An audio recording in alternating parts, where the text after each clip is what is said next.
অসহায় মানুষের সহযোগিতা করার জন্য চাঁদাবাজি করা যাবে কি? ওমা কিতে রে কস?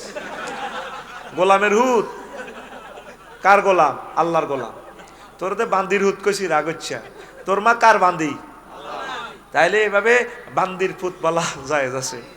যদি ফকিন্নির ফুত, হ্যাঁ, নাহানু নাহানু ফোকারা, আমরা গরিব। আল্লাহ ক আনতুমুল ফোকারা আল্লাহুল গানিউন হামিদ, আল্লাহ ধনী আর তোরা সব গরিব। তাহলে আমরা সব হৈন্নির হুত। কার হুত? আর আমরা সব বান্দির পুত। তোরা এটা আবার এটাকে গালি হিসাবে জানিস নে। I am very very sorry.